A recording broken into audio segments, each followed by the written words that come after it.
Breaking now, FBI and DEA agents execute a surprise raid on a Somali shipping tycoon's private docks in a sweeping anti-smuggling operation. Just in, FBI and DEA agents storm a powerful shipping magnate's compound, triggering a high-stakes crackdown on a suspected global smuggling ring.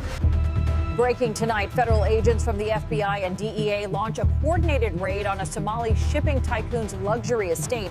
It started at 3:47 a.m. That was the first moment the port surveillance team noticed something unusual at Berth 9. The harbor was still wrapped in darkness, the water flat and black under a thin strip of moonlight. Cargo cranes stood motionless against the sky like giant steel skeletons. A few dock workers were finishing the graveyard shift. Most of the city beyond the shoreline was still asleep. Then the lights appeared, not the scattered headlights of routine cargo traffic. A line of dark vehicles moved in from the eastern freight road with precision, no sirens, no hesitation, no wasted motion. Within minutes, another convoy approached from the customs access lane, cutting off the truck route that normally fed into the container yard before sunrise. By 3:53 a.m., federal agents had already secured the northern perimeter. By 3:58 a.m., plainclothes officers were positioned near the bonded warehouse. By 4:02 a.m., the Port Authority's internal security team was ordered to stand down. No alarms, no public announcement. Only short commands passed through radios and the steady sound of boots moving across concrete slick with sea air. At 4:07 a.m., the operation officially began. Teams rushed the shipping office first. Another unit moved toward a private inspection zone rented under one of the Tycoon's logistics subsidiaries. A third team headed straight for a row of containers stacked 4 high at the back of the yard. Containers that, on paper, were supposed to be carrying agricultural equipment and construction spares. Witnesses later said he looked stunned at first, then furious. For years he had moved through ports like a man who believed the sea itself answered to him. Cargo entered where he wanted. Customs bent when he pushed. Political figures smiled when he arrived. His offices were treated less like businesses and more like sovereign territory. But that morning, the balance had shifted. By 4:27 a.m., agents began scanning container IDs. At 4:39 a.m., the first container was opened. What they found inside changed the entire case. It was not agricultural equipment. It was not machinery. It was not even close.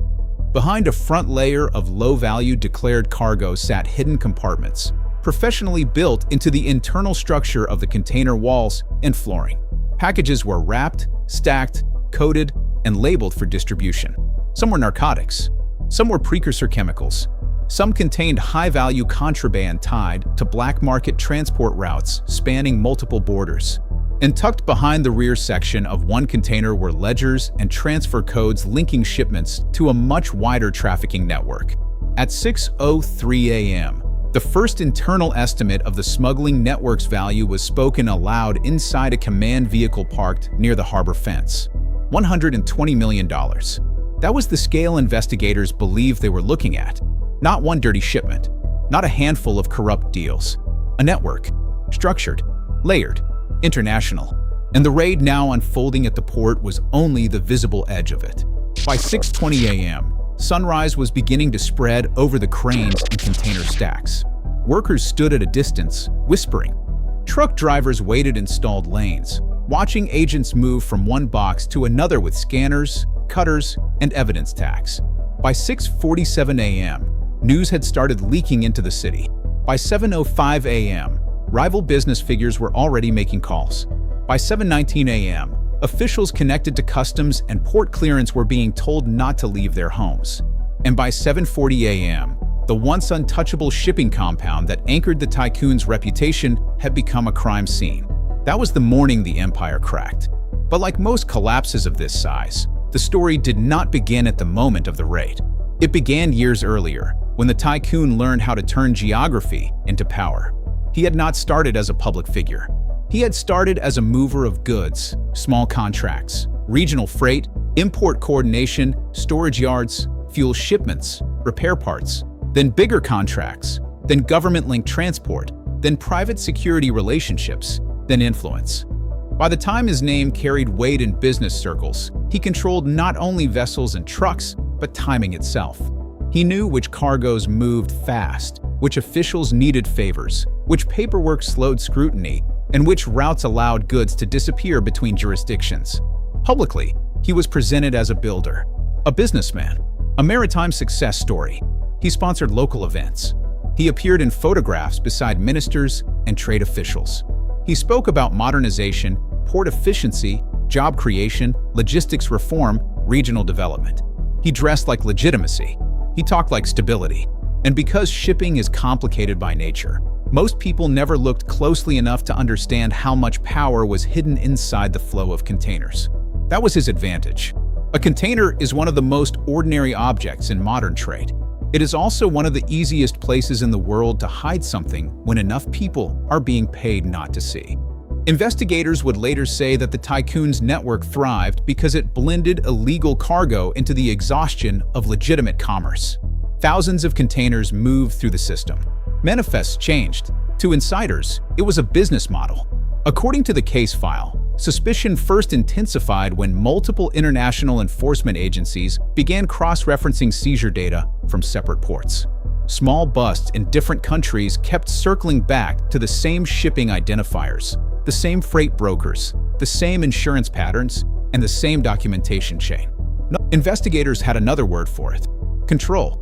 The most damaging evidence came from a former operations manager who had quietly begun copying records after realizing the business was no longer just corrupt, but fully criminal.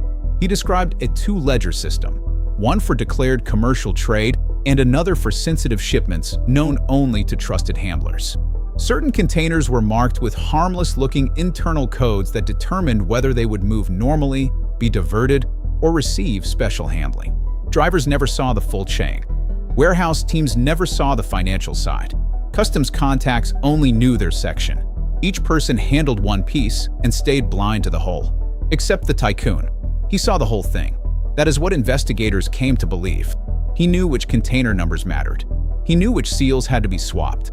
He knew which shipments needed private clearance windows. He knew which shell firms existed to absorb risk when something went wrong. And because he operated through layers of companies, cousins, brokers, and managers, he believed the system could survive any one leak. For a while, he was right. The first crack came when two shipments seized abroad contained route metadata that should never have matched. One originated under a food export declaration. The other moved under industrial spare parts paperwork. Different cargo classes, different dates, different carriers. Yet both had been processed through companies linked back to the Tycoon's inland yard. That overlap triggered a financial review. The financial review triggered banking alerts. Banking alerts exposed transfers to offshore holding structures. From there, investigators began following money instead of cargo. And money is harder to disguise over time. The network's profits were not sitting neatly in one account. They had been washed through freight payments, handling fees, fictitious consulting charges, marine insurance reimbursements, repair invoices, vessel maintenance costs, and rapid transfers among foreign and domestic entities. Luxury property purchases appeared under proxies. Cash-heavy businesses absorbed unexplained injections. Trucks were bought in clusters. Warehouses were renovated with no clear financing source. A private coastal villa was tied through 3 intermediaries back to a company that technically existed only as a freight facilitator. Everything pointed in the same direction. The shipping empire was not a cover for smuggling in occasional moments. Smuggling was part of the empire itself. The deeper investigators looked, the worse it became. One set of seized files suggested shipments were timed to humanitarian congestion periods, when overloaded port systems were least likely to inspect thoroughly. Another showed coded references to cold lane and dry lane, terms investigators interpreted as separate concealment strategies based on the kind of cargo shielding the contraband. One document listed ports not by name, but by corruption reliability: green, amber, red. Green meant move freely. Amber meant pay more. Red meant avoid unless politically cleared. That level of organization transformed the public understanding of the case. This was no rogue businessman taking advantage of weak oversight. This was a maritime smuggling architecture. And once agents opened the hidden containers, the myth of the respected Tycoon began collapsing in real time. By mid-morning on the day of the raid, the harbor had become a theater of humiliation. The same workers who had watched the Tycoon arrive in polished convoys now watched agents carry out boxes of ledgers and digital drives from his private office. Container stacks that once symbolized prosperity now looked sinister. Every sealed unit seemed capable of holding a secret. Every forklift operator seemed to know something. Every custom stamp issued over the past 2 years suddenly carried the shadow of doubt. The Tycoon, according to witness accounts, remained defiant during the first hours of detention. He insisted he was being framed by rivals. He described the containers as manipulated by unknown actors. He blamed rogue managers.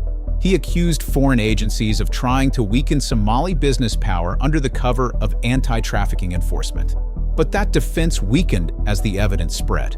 Not because investigators had one incriminating photograph or one dramatic confession.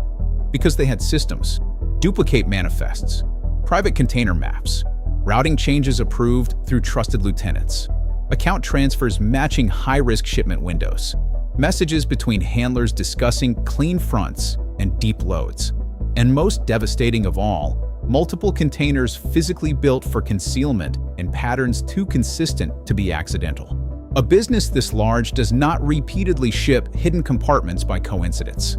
Someone ordered them built. Someone approved the routes. Someone monetized the risk. And every road led back to the top. As news of the raid traveled beyond the port, panic began radiating outward through everyone who had benefited from the network. Customs figures who had fast-tracked releases went quiet.